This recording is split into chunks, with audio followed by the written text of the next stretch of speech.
Ladies and gentlemen, boys and girls, it is a hectic one, to say the least. Oh my goodness! Um, I've spent a lot of time over the last few years telling you that this is not a show. This is a happy hour. This is an excuse for me and you to drink together and to hang out and to just be together and talk about whatever we want to talk about. It's not a show. That's why we always make the joke that it starts at 9:30 p.m. ish, because sometimes it's a little bit late, and sometimes, like tonight, it's a lot a bit late. Um, for a lot of the longtime listeners of the show, the not a show, you might remember that there are two definite weekends every year that we go camping as a family. That is Memorial Day holiday weekend and Labor Day holiday weekend. Sometimes there's some other ones thrown in there, sometimes, but this is always a camping weekend, and it always ends up being stressful trying to get home, get the car unloaded at least enough, get all of the leftover food and all that put away in the fridge, and then run down here and try to get a show on. It's always stressful. I really thought that we had it this time. We had everything packed pretty early. Well, I thought we had everything packed pretty early, and then my wife was like, "No, we have all of this stuff that still isn't in the car." And I'm like, "Oh, forgot about all of that stuff." And then it was yeah. And then the kids were hungry, so then we had to feed the kids, and it has been a night already. I haven't showered for days. I feel very like sweaty and gross right now. Like I don't want to touch anything. Yeah, it's been a day, but it was good. Let's have a drink. Everybody is talking about what they're drinking, and I'm not. Let's see. Josh is having a Tippa from Westside. Marco just finished making dinner, is having an Old Milwaukee non-alcoholic. Julia wants to know why she's up so late. She just finished an Old Nation M43 strawberry about 30-ish minutes ago. I will also be drinking something from Michigan. But first, before we get to that, I almost omitted this from the show because I'm going to try to keep this at least a little bit condensed tonight, because it is at 10:30. I'm going to try to keep it a little bit condensed, but we can't leave the schnappening out of this. I got a schnapp glass, shot glass. I have a shot glass. It's a Boone County shot glass, but I'm not going to drink something from Boone County. No, we're going schnapps. We're going to have some schnapps. This is a schnapps that has been featured on the show before, so it's kind of cheating a little bit, but it's great, and it kind of fits with the weekend for me, the theme, I guess. Camping, the outdoors. It's Zierbens. This is Alpine Pine Liqueur. Stone Pine Liqueur of the Alps. Also, I'm shaking the desk a whole bunch, and that camera is fine. This main camera doesn't move no matter what I do here. This is fine because it's mounted to the wall. But the drink cam, the more I touch the table, the more all hell breaks loose over there. There is a way to fix that, and evidently I've got it turned off. So I'm just not going to use the drink cam because that's annoying. I was using this other camera, this camera, the drink cam is it's not as good of a camera as the main camera, and so I only use it when I need a second camera, or if I want something that's a little bit better than my phone, or maybe a little bit more camera looking than my phone, depending on the situation. But a phone would probably suffice. That's the only other time I would use that, which is very rare. So, point being, I used it for something the other day, and for some reason turned off the stabilization. I don't remember why. And I guess I haven't turned it back on. All right, we're just going to do like a half a shot here because I'm not going to make it be one of those nights. That's why. Okay. Zierbens. Stone Pine Liqueur of the Alps. I love this stuff. I always forget how much I love it. It's from Austria. Zierbens draws its flavor, natural red color. We've done this on the show, so I don't know if I should just read the whole thing or not. A natural red color from the freshly picked fruit of the Arola stone pine, grown in the Austrian Alps. Whatever. It's red, piney. I would love to use some spruce tips to do something fun, like make spruce tip tea or something. I think that'd be fun, just in my life. Maybe not. Maybe it would be disgusting. But Julia says, I want to try that. Party Source? Yes. Party Source is always the place to go if you need something obscure around here. Ohio's a control state, so there's things you just can't get. But Party Source pretty much has everything that you can think of on the liquor side. All right, there it is. Cheers.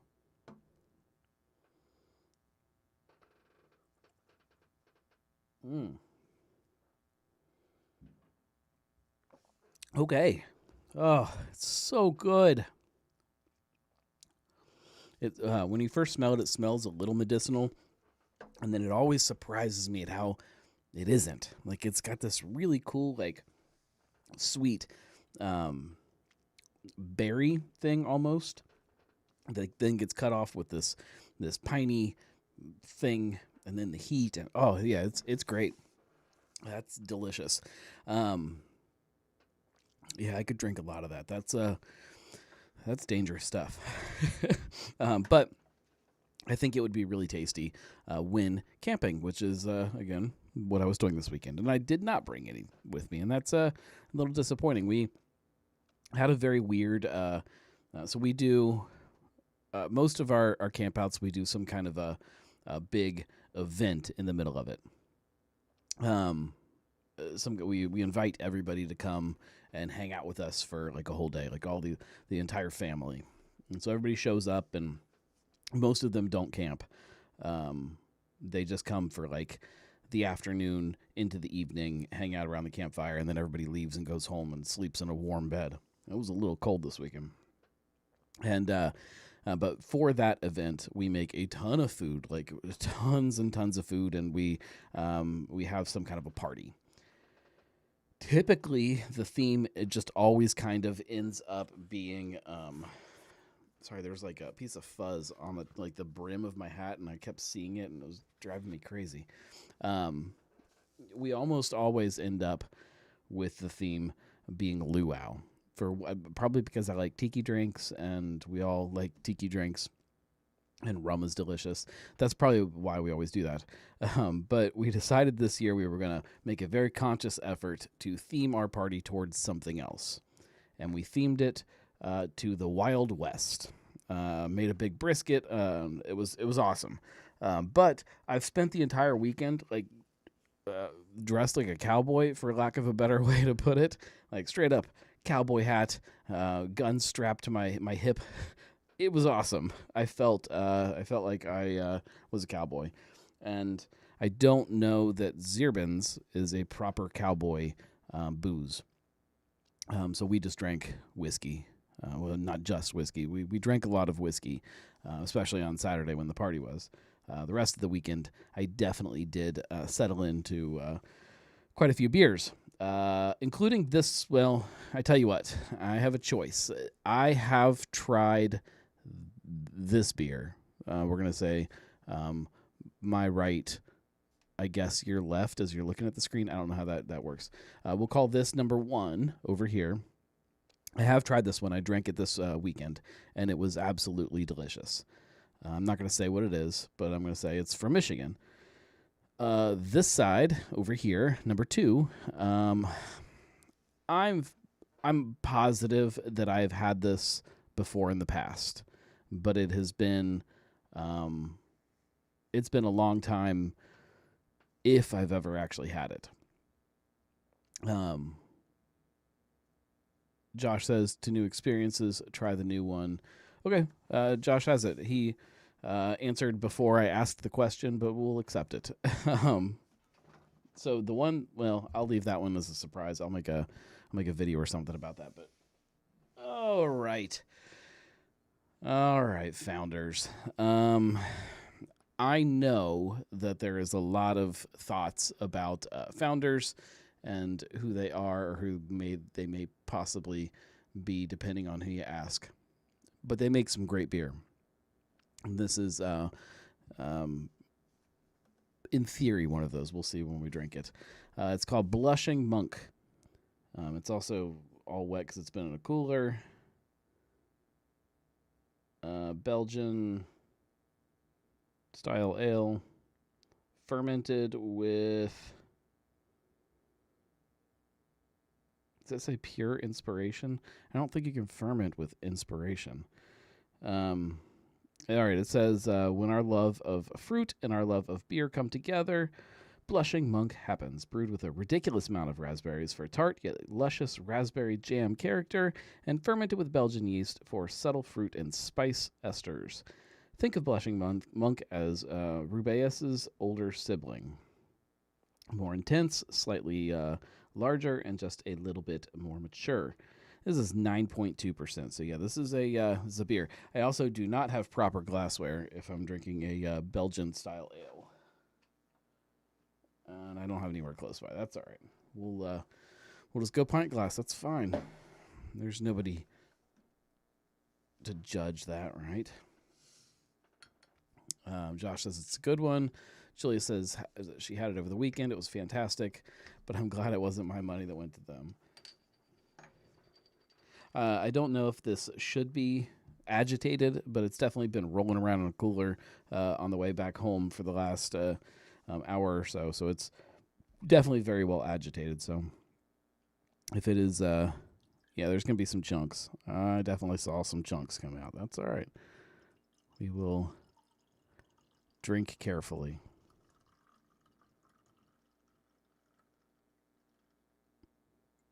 It's all right.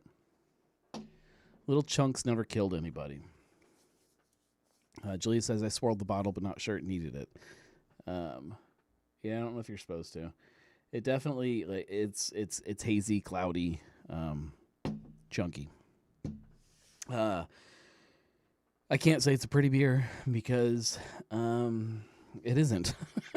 And that's probably my fault, and I will own up to that here. Let's put a light through it and see what happens. Oh, yeah, there you guys can see. That actually makes it look a little bit better on camera than it does in person. All right. Get my nose in here and see what's going on. Oh, okay. Yeah, see, the aroma matches perfectly. When I hear the name Blushing Monk, I expect something kind of light and maybe just a little bit of a pink hue to it, like not a dark, murky, deep ruby red color. It doesn't look like the name, but it does smell like the name. It's real floral too. Yeah, like when I first smelled it, all I got was the fruit. And then the more I dig into it, like I get this really great like light floral note. Julia says she believes it was from 2021. I'm looking for a date here. I'm not seeing a date on mine.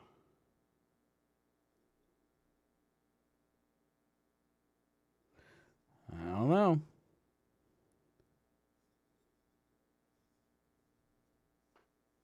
It shouldn't be this hard to find dates on things. It's, I don't know. Fine. Oh, Julia says, I had the 4-pack box. It might have been on that. That would make sense. Huge shout out to the guys from Half-Ass Beer Review. They did, they brought these back. Well, not back. They brought these to Ohio for us while we were hanging out a week ago. And we split them up, and we all are trying some different Michigan beers.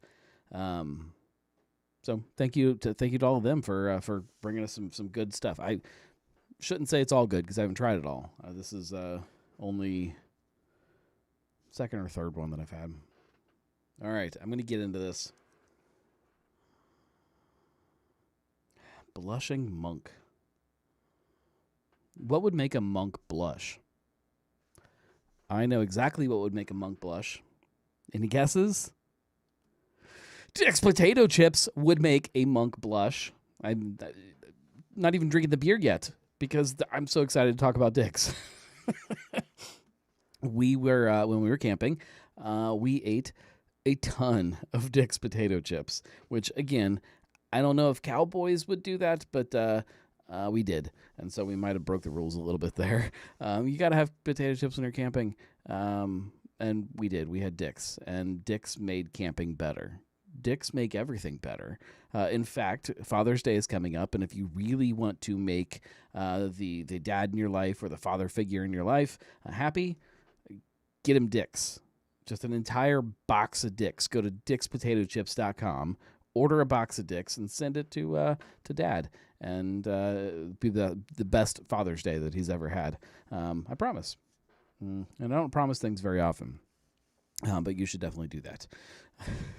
Dick's Potatoes. So thank you, Dick's, for sponsoring this show. I really do appreciate everything that they have done to help kind of make this show what it is, and I appreciate everything that you guys are able to do to help support them, because when you support them, it supports us, and when you support me, I'm able to make fun things for you to enjoy. So cheers to Dick's Potato Chips, and cheers to you guys. Eat a bag of Dick's. Now I'm going to taste it.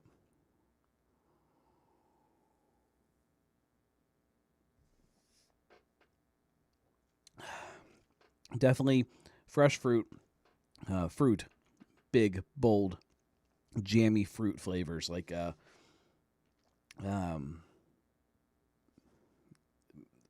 almost a little. There's some tartness there, but it leans a little heavier to the sweet side than what I usually would want my beer to be. I don't get a lot of Belgian ester at all.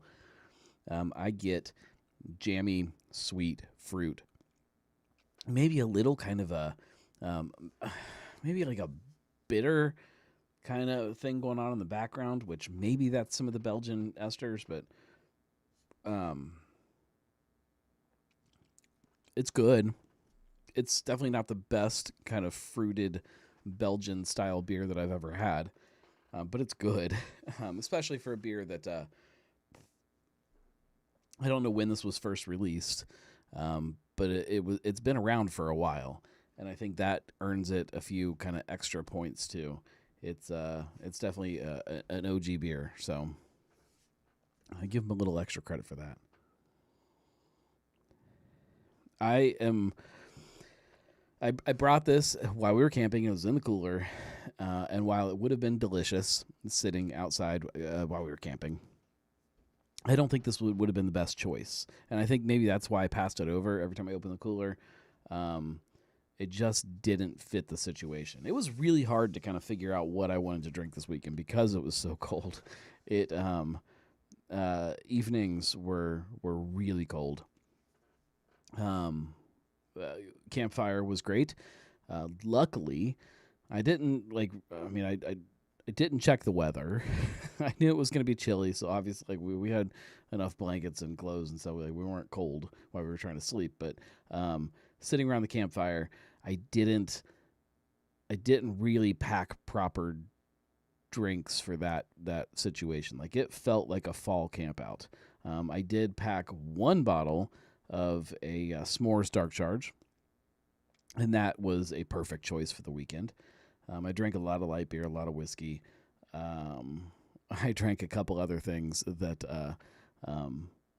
I'll leave as a surprise for now. Because I'm still gonna create some content around them for you. But it was a very strange weekend, weather-wise, and the way it kind of made it feel. Julia says, I feel like the slight tartness was more the raspberries, that little bitter taste when you eat a bunch of fresh raspberries. After the sweet gets off your palate, I enjoyed the beer, much to my chagrin. Yeah, like it's a good beer. It does feel like it is a good representation of a raspberry. Like, if you bite into like a fresh raspberry, there is like this little. It's obviously sweet. Christine says, "Oh, do you think it's the seeds?" It kind of like it's that thing. Like there is something else going on when you bite into raspberries, and this does kind of have that. The floral aroma is throwing me off. Like it's almost like rose petals kind of thing. Like it's actually like a flower, and I'm not getting any of that in the taste though. Which, although, if I was going to describe the way that aroma tastes, I would maybe say it would be bitter. Like I would think that rose petals would taste bitter. So maybe it is. Maybe that's what I'm tasting.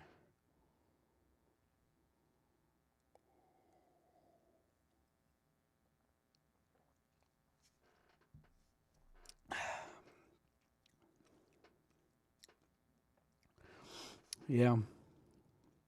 The bitterness comes too fast to make me think of the seeds. I don't know. Christine says, I remember Urban Artifact talking about how they remove the seeds because it gives you a different flavor. 100%.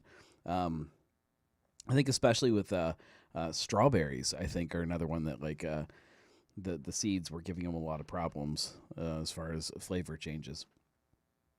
Yeah, they've gone through a lot of experimentation to figure out how to make their fruit taste the most like fruit, which is kind of insane to think about. But there's a lot of fruits that people either associate a different flavor with or associate kind of the artificial version of the flavor as what the fruit tastes like, and that's very confusing. It's fine, but it's confusing. This is good beer. I'm happy with it. I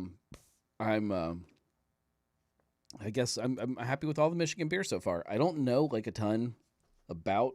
Oh, I'm gonna burp like a whole bunch now. I don't know a bunch about Michigan's craft beer scene. Like I know there are some great breweries in Michigan, and I know there's some really great beer cities and beer regions, we'll say. But I just don't know that much. And this does kind of make me realize that. I mean, obviously we've heard of Founders. There are plenty of other breweries in Michigan we've heard of, but I just have never really dove into it that much. I can say that one of the maybe even the very first brewery that I went to, brew pub that I went to, brewery, both I guess the same time, was in Michigan. It was in Detroit, and that's one of the things that made me fall in love with kind of that taproom culture. So I guess I owe a lot to Michigan's beer scene. Christine says Nucleate Time. It is it's a beer festival in Ann Arbor. Yeah, sounds fun to me. I'm always up for it. It's got to be a good beer festival though. Like I have not necessarily high standards for what I want out of a beer festival, but I'm kind of over wasting my time on mediocre beer festivals, if that is a better way to put it. It doesn't have to be the best beer festival in the world. It just can't be terrible. That's all I want. I just don't want it to be terrible. And there's a lot of terrible ones around. I can't decide if I love this beer or if I just kind of think it's okay. And I'm kind of I'm leaning towards just okay. And maybe that's because I've been spoiled by Urban Artifacts. It might be their fault.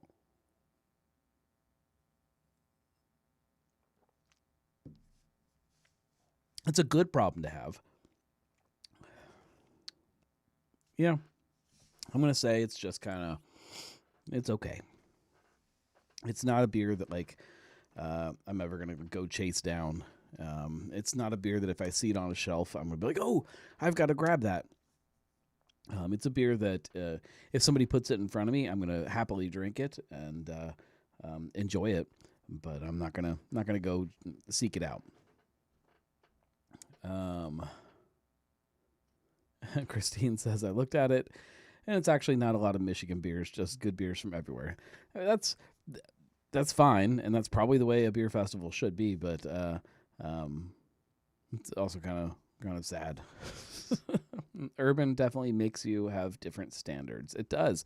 That is one of the marks of a great brewery. Is that it changes how you think about either a beer style or a experience or an idea. The marriage between beer and food, how you think about that, all anything like that. The mark of a good brewery is if they can kind of change your perception on that and kind of change that that standard, that line, that bar that other people have to hit. That's a tough thing to do, especially now.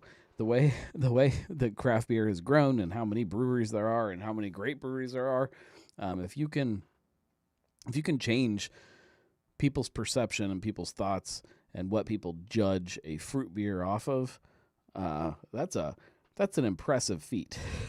And so I'm forever it will admire Urban Artifact for their ability to do that and what they've done for fruit beer here in Cincinnati and beyond. I don't always want a fruit beer, but I will always respect what they are doing with it. That's for sure. All right, let's wrap this thing up.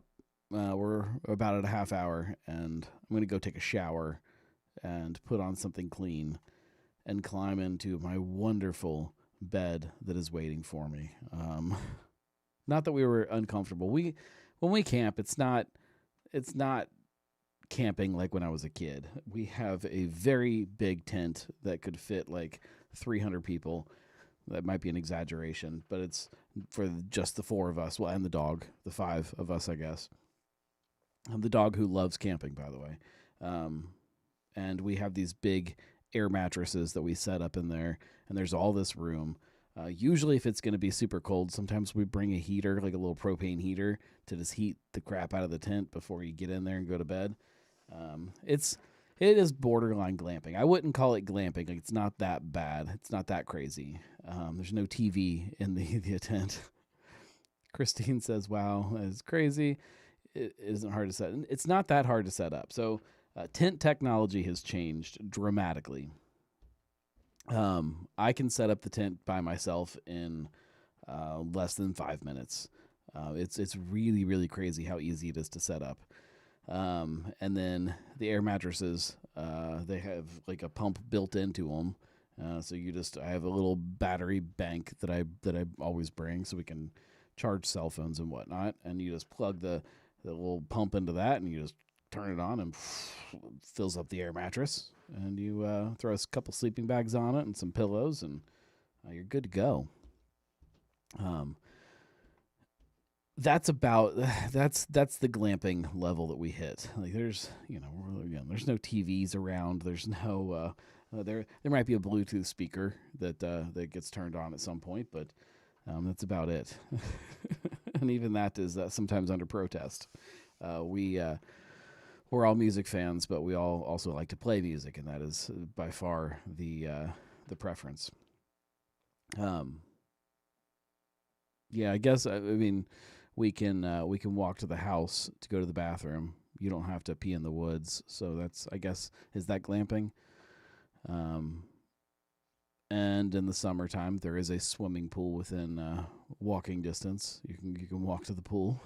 That's maybe that's glamping. I don't know. What makes something glamping? What is the defining characteristic of a glamp versus a camp? I'm not sure. I can tell you that I would do neither one of them, neither glamping nor camping, without one thing. Dick's potato chips. In fact, I don't do anything in my life, nothing in my life, without a bag of Dick's. You see them just perched here behind me. I always keep them as close to me as possible because I love Dick's that much. And I never really thought about how integral Dick's are in the camping lifestyle. But sometimes, it's the middle of the day and you need a little snack while you're sitting around a campfire, and you don't really want something that's complicated. You just want something easy, a proper snack. Dick's potato chips. Dick's potato chips are there for you. Sometimes, and I had this, I guess it was last night. Last night, everybody went to bed super early. Everybody was tired, I guess, or whatever. And I'm still sitting up. We had kind of a weird night. That's a whole other story. And I'm sitting up. I'm kind of wired and kind of, just not ready to go to bed. And so I'm sitting around the little table under. We have like a pop-up canopy kind of thing where we cook all our food and stuff. And I'm sitting around the table. Got a lantern sitting in the middle of the table. I'm playing solitaire. And I thought, man, I need to eat something. Meanwhile, it's like probably 12:30 or 1 in the morning or something. I didn't need to eat anything, but I wanted a snack. And I had a summer sausage, which is my favorite camping snack. And so I was slicing that up and eating that. And I'm like, man, I just need something else to go with it. I wish I had some crackers. I don't have any crackers out here. And I'm like, oh my God, you know what I've got? Dick's potato chips. It was amazing. I used the salty Dick's with a summer sausage. It was really, really good. And so you can combine your Dick's with other things. You can put your Dick's on whatever you want. So I took sausage and I took Dick's and put Dick's on sausage and kind of smushed them together. So Dick's and sausage together. And it was, it might have been life-changing, in fact. It might have been life-changing. I might start keeping sausage laying around here just so that I can sandwich my Dick's whenever I get hungry. I might do that. I encourage all of you to sandwich your Dick's. In fact, go to dickspotatochips.com, get more Dick's just so that you can sandwich them with a summer sausage. You'll thank me later. Or you might laugh later when you think about it. One way or the other. I have done one of my jobs. Your job is to hang out with me and do this happy hour. So you've nailed it this week again, and I appreciate that so much. I know a lot of you have to get up very early to go to actual jobs. And for that, I appreciate you staying up a little bit late to hang out and make this show that is not a show. Thank you very much. We will be back next week. We'll keep doing this every single week forever. Sometimes it's a little late. It's not my fault. It kind of is always my fault. But not outside forces. Thank you guys. If you like this or any of the stuff that I do, you know that you can always go to thegnarlygnome.com/support and support that way. Lots of fun stuff coming, so stay tuned. Thank you very much.